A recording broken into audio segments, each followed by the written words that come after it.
आज हम सेल की स्टडी करेंगे, उसके बेसिक कॉन्सेप्ट जो होते हैं उनको समझेंगे। हमारी बॉडी जो होती है वो सेल से मिलकर बनी होती है। कई सारी सेल्स मिलकर के ऑर्गन का फॉर्मेशन करती है और ऑर्गन मिलकर के फिर ऑर्गन सिस्टम को बनाता है हमारी बॉडी के अंदर। जैसे सेल से मिलकर के कोई ऑर्गन बना है, ऑर्गन जैसे हार्ट बनता है, किडनी बनती है, डिफरेंट टाइप ऑफ ऑर्गन्स बनेंगे हमारी बॉडी के अंदर। ये ऑर्गन्स मिलकर के ऑर्गन सिस्टम को बनाते हैं। जैसे हम सर्कुलेटरी सिस्टम के बारे में सुनते हैं, रेस्पिरेटरी सिस्टम के बारे में सुनते हैं और भी जितने भी सिस्टम हैं उनके बारे में सुनते हैं। तो हमारी जो बेसिक स्ट्रक्चर होती है सेल, उसके बारे में हम स्टडी करेंगे। फर्स्टली सबसे पहले सेल की डिस्कवरी जो करी थी वो किसने करी थी और कहाँ देखा था, किसने देखा था। तो सबसे पहले first discovered cell by Robert hook.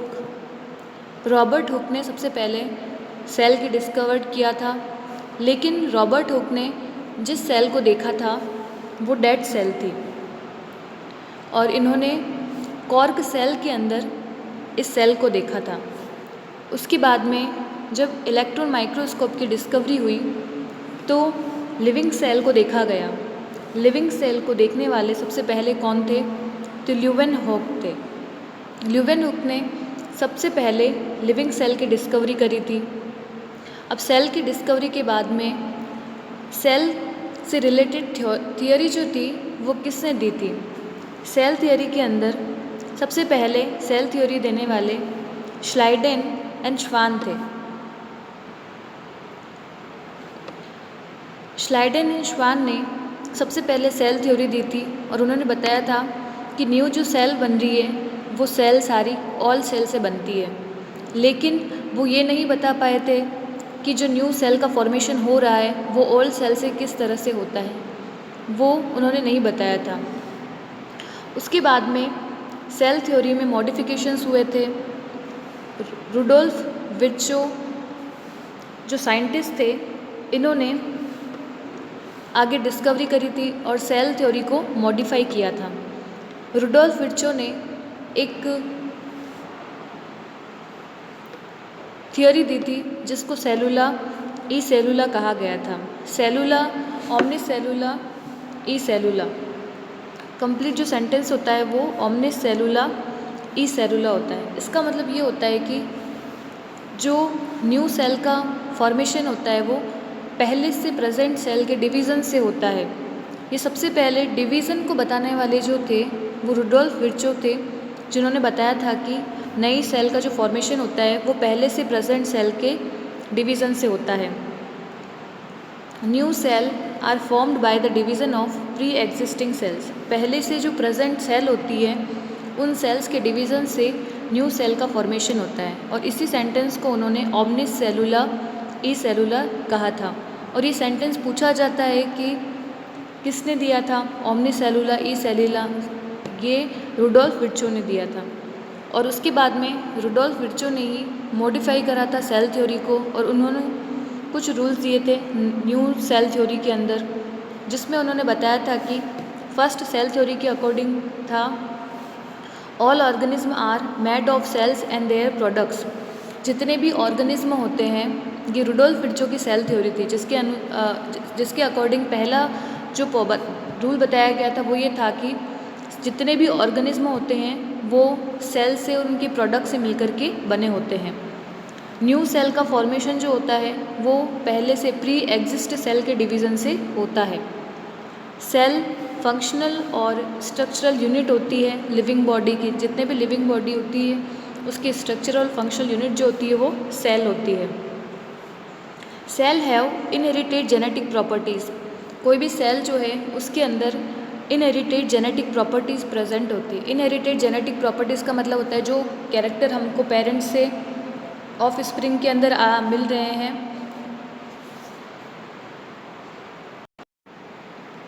तो इस तरह से वन पेरेंट टू सेकेंड जो ऑफ स्प्रिंग्स होगी उनके अंदर सेल की वजह से जो कैरेक्टर होते हैं, जेनेटिक कैरेक्टर होते हैं, जेनेटिक वेराइटीज़ होती है, वो सभी ट्रांसफ़र होती है। तो सबसे बेसिक जो स्ट्रक्चर होती है वो सेल होती है। अब हमको यहाँ पर plant cell, animal cell, prokaryotic cell क्या होती है उनकी स्टडी करनी है। हमारे पास 2 टाइप की सेल ही प्रेजेंट होती है। फर्स्ट प्रोकैरियोटिक सेल होती है और सेकंड यूकैरियोटिक सेल है। इसका मतलब सेल के 2 ही टाइप प्रेजेंट होते हैं। फर्स्ट जो है वो प्रोकैरियोटिक टाइप की होती है और सेकंड जो होती है वो यूकैरियोटिक टाइप की होती है। अब इन दोनों में डिफरेंस क्या होते हैं, इनमें कौन सी सेल्स को रखा गया है, हम उनके बारे में देखेंगे। फिर हमको प्लांट सेल और एनिमल सेल में डिफरेंसेस जो होते हैं उनके बारे में जानना है। देन डिफरेंस क्या होता है प्रोकैरियोटिक सेल और यूकैरियोटिक सेल के अंदर। तो हम सबसे पहले स्ट्रक्चर्स की स्टडी करेंगे। जो स्ट्रक्चर होती है उसकी स्टडी हमको करनी है। यहाँ पर बेसिक प्रोकैरियोटिक सेल की स्ट्रक्चर को दिखाया गया है।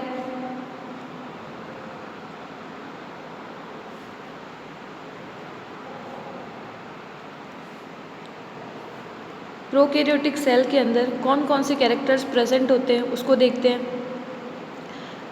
प्रोकैरियोटिक सेल के अंदर सबसे पहले तो सेल वॉल प्रेजेंट होती है।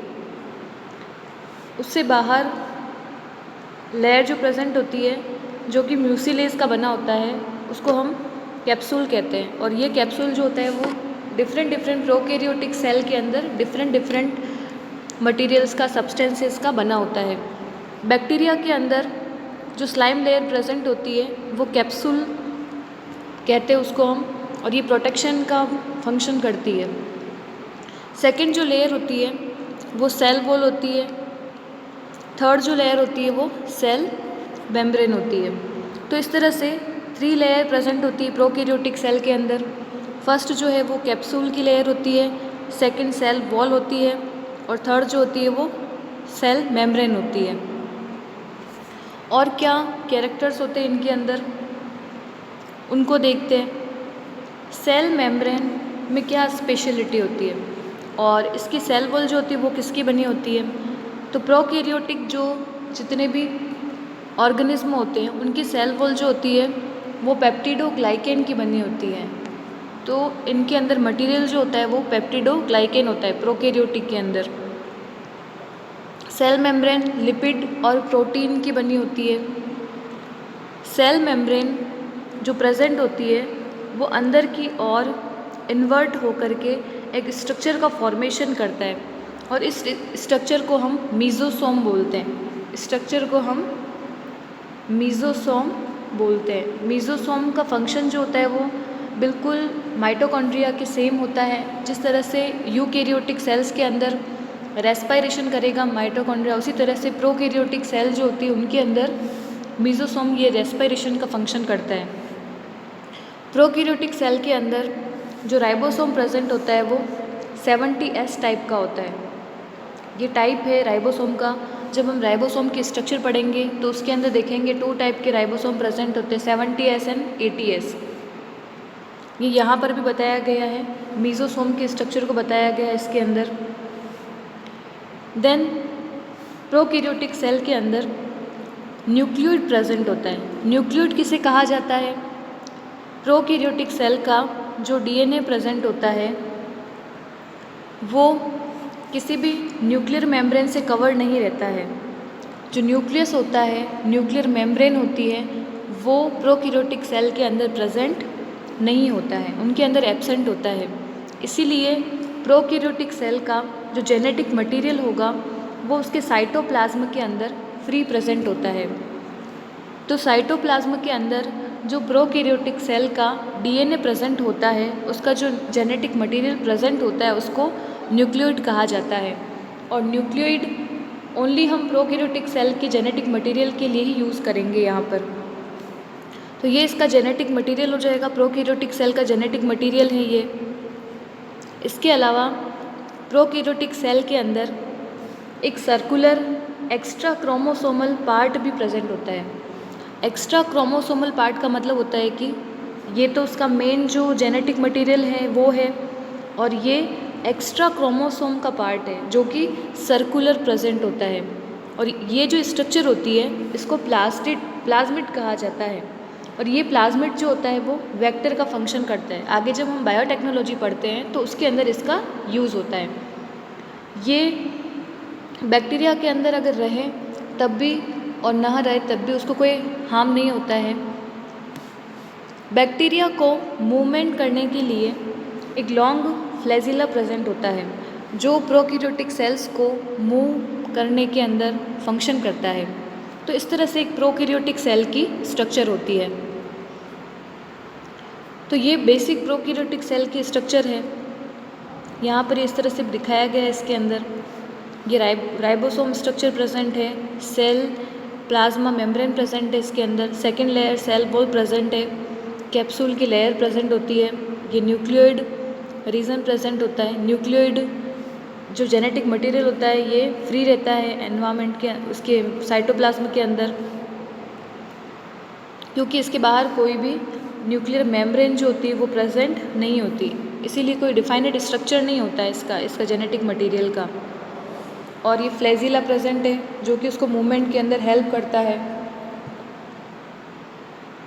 अब हम बेसिक एक यूकैरियोटिक सेल की स्ट्रक्चर देखते हैं। ये तो सभी प्रोकैरियोटिक सेल की स्ट्रक्चर थी। ये प्रोकैरियोटिक सेल के अंदर बैक्टीरिया को, माइकोप्लाज्मा को, ब्लू ग्रीन एल्गी को, इनको सबको प्रोकैरियोटिक सेल के अंदर ही रखा गया है। अब हम एक बेसिक यूकैरियोटिक सेल की स्ट्रक्चर देखते हैं कि यूकैरियोटिक सेल के अंदर कौन कौन सी स्ट्रक्चर प्रेजेंट होती है, उसके बारे में हम देखते हैं। प्रोकैरियोटिक सेल के अंदर देखा हमने कि उसके अंदर सेल वॉल थी, सेल मेम्ब्रेन था। अब हमको यूकैरियोटिक सेल के अंदर पढ़ना है, यूकैरियोटिक सेल के अंदर बेसिक स्ट्रक्चर कौन कौन सी होती है। तो यहाँ पर एक चार्ट से इसके अंदर बताया गया है।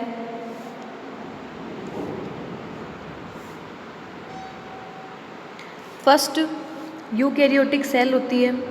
यूकैरियोटिक सेल के अंदर सेल वॉल प्रेजेंट होती है, वैक्यूल प्रेजेंट होता है और प्रोटोप्लास्ट प्रेजेंट होता है। यूकैरियोटिक सेल के अंदर सेल वॉल प्रेजेंट होती है। जब मतलब हमने बेसिक एक स्ट्रक्चर सेल की देखते हैं तो उसके अंदर सेल वॉल होती है। सेल वॉल 3 सेल से बनी होती है, 3 लेयर होती है उसके अंदर, जिसको first middle lamella, primary wall and secondary wall होता है। वैक्यूल प्रेजेंट होता है, लेकिन ये प्लांट सेल और एनिमल सेल के अंदर अलग अलग होता है।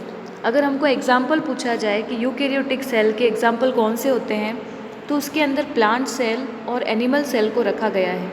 जितने भी प्लांट सेल होती है और जितने भी एनिमल सेल होती है वो सभी यूकैरियोटिक सेल के अंदर ही आते हैं, इसी में इंक्लूड किया गया है इनको।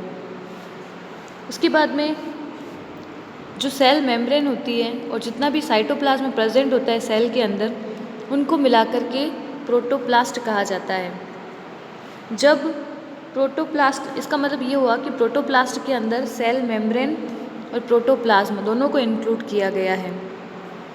प्रोटोप्लाज्म का मतलब क्या होता है, जैसे ये एक सेल है और सेल के अंदर यहाँ पर इसका न्यूक्लियस प्रेजेंट है, ठीक है।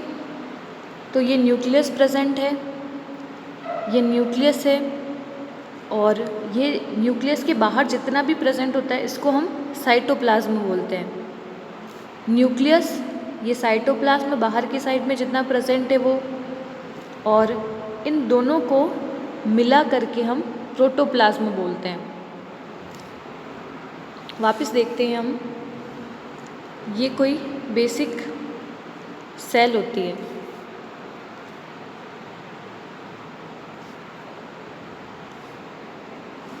ये कोई बेसिक सेल है,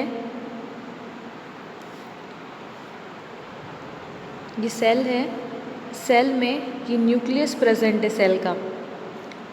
तो न्यूक्लियस के बाहर ये जितना भी मटेरियल प्रेजेंट होता है इसको हम साइटोप्लाज्म बोलते हैं। न्यूक्लियस ये प्रेजेंट है, ये न्यूक्लियस है, और ये साइटोप्लाज्म प्रेजेंट है। इन दोनों को मिला करके हम प्रोटोप्लाज्म में रखते हैं। इन दोनों को मिला करके हम प्रोटोप्लाज्म कहते हैं। ये सेल मेम्ब्रेन होती है, ठीक है। हम यहाँ पर वापस देखते हैं, इसके अंदर देखो प्रोटोप्लास्ट है सबसे पहले, सेल मेम्ब्रेन है, प्रोटोप्लाज्म है, न्यूक्लियस है एंड साइटोप्लाज्म है। तो ये स्ट्रक्चर किस तरह से होती है, ये इस तरह से होती है। ये बेसिक सेल स्ट्रक्चर है, ये इसका न्यूक्लियस है, ये न्यूक्लियस प्रेजेंट होता है और ये साइटोप्लाज्म प्रेजेंट होता है। न्यूक्लियस और साइटोप्लाज्म दोनों को मिला करके प्रोटोप्लाज्म बोलते हैं। ठीक है, इसका मतलब ये है कि प्रोटोप्लाज्म के अंदर साइटोप्लाज्म भी प्रेजेंट होता है और न्यूक्लियस भी प्रेजेंट होता है। इसके बाद में ये आउटर स्ट्रक्चर जो थर्ड लेयर होती है वो सेल मेम्ब्रेन है। सेल मेम्ब्रेन और प्रोटोप्लाज्म दोनों को इंक्लूड करके हम प्रोटोप्लास्ट बोलते हैं, इनको इंक्लूड करके। तो इस तरह से स्ट्रक्चर होती है। न्यूक्लियस है, न्यूक्लियस होगा और ये वाला न्यूक्लियस हो जाएगा, बाकी जितना भी मटेरियल प्रेजेंट है वो सब साइटोप्लाज्म होगा। और साइटोप्लाज्म और न्यूक्लियस इन दोनों को कंबाइंड रूप से हम प्रोटोप्लाज्म बोलते हैं। ये सेल मेम्ब्रेन है। प्रोटोप्लाज्म और सेल मेम्ब्रेन को प्रोटोप्लास्ट कहा जाता है। तो इस तरह से एक बेसिक सेल की स्ट्रक्चर होती है। ये सभी चीज़ें जो होती है उसके अंदर प्रेजेंट होती है। तो ये साइटोप्लाज्म जितना भी भरा हुआ होगा ये सारा साइटोप्लाज्म होगा। ये न्यूक्लियस प्रेजेंट होगा और साइटोप्लाज्म और न्यूक्लियस को मिला करके टोटली प्रोटोप्लाज्म कहा जाता है। तो इस तरह से इसकी स्ट्रक्चर होती है। ये प्रोटोप्लास्ट है। प्रोटोप्लास्ट में सेल मेम्ब्रेन प्रोटोप्लाज्म दोनों को इंक्लूड किया जाएगा। प्रोटोप्लाज्म के अंदर साइटोप्लाज्म और न्यूक्लियस प्रेजेंट होता है। साइटोप्लाज्म के अंदर क्या प्रेजेंट होते हैं? साइटोप्लाज्म में एक तो सारे सेल ऑर्गेनेल प्रेजेंट होते हैं। सेल ऑर्गेनेल का मतलब होता है कि जितने भी सेल को फंक्शन करने के लिए ऑर्गेनेल ज़रूरी होते हैं वो सारे सेल ऑर्गेनेल इसमें प्रेजेंट होते हैं। सेल ऑर्गेनेल के अंदर भी कौन कौन से सेल ऑर्गेनेल है? सबसे पहले डबल मेम्ब्रेन वाले होते हैं, सिंगल मेम्ब्रेन वाले होते हैं और membrane less cell organelle present होते हैं। डबल मेम्ब्रेन के अंदर 2 प्रेजेंट होते हैं जिसमें फर्स्ट माइटोकॉन्ड्रिया है और सेकंड प्लास्टिड होता है। सिंगल मेम्ब्रेन सेल ऑर्गेनेल के अंदर Golgi body, endoplasmic reticulum, lysosome, spherosome, peroxisome, glyoxysome, ये माइक्रोट्यूबुल्स, ये सब सिंगल मेम्ब्रेन होते हैं। मेम्ब्रेन लेस सेल ऑर्गेनेल कौन सा होता है? तो राइबोसोम होता है। राइबोसोम जो है वो मेम्ब्रेन लेस सेल ऑर्गेनेल होता है। इसके अलावा कुछ नॉन लिविंग थिंग्स भी प्रेजेंट होते हैं, जैसे फूड जो होता है स्टोर करता है, तो ये सभी रिजर्वोयर कहते हैं इनको। रिजर्व सब्सटेंस होते हैं इनके अंदर। कुछ एंजाइम वगैरह सीक्रेट होते हैं तो सीक्रेटरी सब्सटेंस प्रेजेंट होते हैं। एक्सक्रीशन प्रेजेंट होता है, जैसे कि प्लांट्स के अंदर एल्केलॉइड्स बनता है, टेनिन, रेजिन बनता है। हमने देखा होगा कि प्लांट्स के अंदर भी गम वगैरह निकलता है, उसके स्टेम से रेजिन वगैरह निकलते हैं, एल्केलॉइड्स मिलते हैं उनके फ्रूट से। तो ये सभी चीज़ें जो होती है वो उनके अंदर रिजर्व सब्सटेंस होते हैं। न्यूक्लियस प्रेजेंट होता है। न्यूक्लियस के स्ट्रक्चर में क्या क्या चीज़ें होती है? तो न्यूक्लियर मेम्ब्रेन होता है, न्यूक्लियोलस होता है, न्यूक्लियोप्लाज्म होता है और क्रोमोसोम प्रेजेंट होता है। तो एक बेसिक न्यूक्लियस के अंदर ये सभी चीज़ें प्रेजेंट होती है। तो इस तरह से एक यूकैरियोटिक सेल की ये स्ट्रक्चर होती है। अब यूकैरियोटिक सेल के अंदर भी हमको प्लांट सेल और एनिमल सेल की स्टडी करनी है। जैसे हमारे पास में ये पहला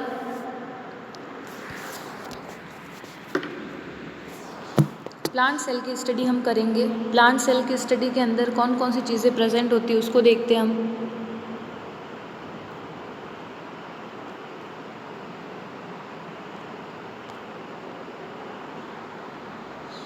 प्लांट सेल के अंदर सबसे आउटर स्ट्रक्चर जो होती है वो सेल वॉल होती है। सेल वॉल प्रेजेंट है। देन इसके अंदर सेल मेम्ब्रेन प्रेजेंट होती है। तो यहाँ पर 2 लेयर प्रेजेंट होती है प्लांट सेल के अंदर। प्लांट की सेल वॉल जो होती है वो सेलुलोज की बनी होती है। प्लांट के अंदर जो सेल वॉल होगी वो सेलुलोज की बनी होगी, जबकि हमने प्रोकैरियोटिक सेल जो देखी थी वो पेप्टिडोग्लाइकेन की बनी होती है। ये एक प्लांट सेल की स्ट्रक्चर है। और प्लांट सेल के अंदर क्या प्रेजेंट होते हैं? प्लांट सेल के अंदर इस तरह से ट्यूबुल्स ट्यूब की जैसी फॉर्म के अंदर स्ट्रक्चर प्रेजेंट होती है। ये ट्यूब की जैसी जो ट्यूबुल लाइक स्ट्रक्चर जो प्रेजेंट होती है ये गोल्जी एपरेटस का फॉर्मेशन करता है। इसके अलावा प्लांट के अंदर कई सारे क्लोरोप्लास्ट प्रेजेंट होते हैं जो प्लांट की मेसोफिल सेल के अंदर प्रेजेंट होते हैं। क्लोरोप्लास्ट प्रेजेंट होते हैं। क्लोरोप्लास्ट प्लांट को क्या फंक्शन करने में हेल्प करते हैं, तो फोटोसिंथेसिस करने में हेल्प करते हैं। सेकंड, कई सारे small granules like structure present होती है। ये स्ट्रक्चर सारी राइबोसोम कहलाती है, इनको हम राइबोसोम बोलते हैं। एक लार्ज वैक्यूल प्रेजेंट होती है। ये जो हमको लार्ज स्ट्रक्चर दिख रही है, ये इतनी बड़ी बनी हुई जो, ये पूरी स्ट्रक्चर क्या कहलाती है, वैक्यूल बोलते हैं इसको। और ये वैक्यूल जो होती है वो प्लांट के अंदर अगर एक्स्ट्रा जो वाटर वगैरह होगा उसको एक्सक्रीट करने का फंक्शन करेगा, उसको बाहर निकालने का काम करेगा, जिससे इसका जो साइज़ होता है वो शेप मेंटेन रहे इसके अंदर। तो रेगुलेट करने का फंक्शन ये वैक्यूल करती है। प्लांट एनिमल के अंदर इतनी लार्ज बड़ी वैक्यूल प्रेजेंट क्यों नहीं होगी, क्योंकि एनिमल के अंदर डिफरेंट ऑर्गन जो होते हैं वो प्रेजेंट होते हैं। एक्सक्रीशन के लिए किडनी प्रेजेंट होती है, सर्कुलेशन के लिए हार्ट प्रेजेंट होता है, लेकिन प्लांट में ऐसा कुछ नहीं होता है। इसलिए प्लांट के अंदर रेगुलेट करने के लिए वैक्यूल प्रेजेंट होती है। फिर प्लांट सेल के अंदर उसका न्यूक्लियस प्रेजेंट होता है। एक वेल डिफाइंड स्ट्रक्चर प्रेजेंट होती है। उसका जो जेनेटिक मटेरियल होता है, प्लांट सेल का जो जेनेटिक मटेरियल होता है, उसके बाहर एक लेयर प्रेजेंट होती है जो कि न्यूक्लियस का फॉर्मेशन करती है। तो ये बेसिक न्यूक्लियस की स्ट्रक्चर है। आगे जो चैप्टर आएंगे हमारे, उसमें न्यूक्लियस की स्ट्रक्चर भी हम पढ़ेंगे। न्यूक्लियस में एक सर्कुलर स्ट्रक्चर प्रेजेंट होती है जिसको हम न्यूक्लियोलस कहते हैं। न्यूक्लियस जो होता है वो सेल का सेंटर होता है। किसी भी सेल का जो कंट्रोल करने का फंक्शन होता है वो न्यूक्लियस ही करता है। और न्यूक्लियस के अंदर कौन होता है, न्यूक्लियोलस प्रेजेंट होता है। न्यूक्लियस की डिस्कवरी किसने करी थी, रॉबर्ट ब्राउन ने करी थी। सबसे पहले देखने वाले न्यूक्लियस को रॉबर्ट ब्राउन थे। जो न्यूक्लियस प्रेजेंट होता है उसके बाहर एंडोप्लाज्मिक रेटिकुलम प्रेजेंट होती है। इसका मतलब न्यूक्लियस के बाहर कुछ ट्यूबुलर स्ट्रक्चर प्रेजेंट होती है जिसको एंडोप्लाज्मिक रेटिकुलम कहा जाता है, जो कि न्यूक्लियस से अटैच्ड रहती है। एंडोप्लाज्मिक रेटिकुलम के अंदर भी 2 टाइप की न्यूक्लियस जो एंडोप्लाज्मिक रेटिकुलम होती है वो प्रेजेंट होती है। हम यहाँ पर देख रहे हैं कि इसके अंदर कुछ जो एंडोप्लाज्मिक रेटिकुलम हमको दिख रही है उसके अंदर ये तो स्मूथ है, इनके बाहर किसी तरह के ग्रेन्यूल्स प्रेजेंट नहीं हैं। और आगे जो नज़र आ रही है इसके अंदर छोटे छोटे ब्लैक डॉट्स दिख रहे हैं हमको। तो ये जो स्मूथ होती है जिसके ऊपर किसी तरह के ग्रेन्यूल्स प्रेजेंट नहीं होते हैं, इसको smooth endoplasmic reticulum, smooth ER कहा जाता है इसको। इसके ऊपर कोई भी राइबोसोम प्रेजेंट नहीं होते हैं। और अपर जो हमको दिख रही है इसके अंदर, जिसमें स्मॉल छोटे छोटे ग्रेन्यूल्स दिख रहे हैं, ये ग्रेन्यूल्स राइबोसोम के होते हैं।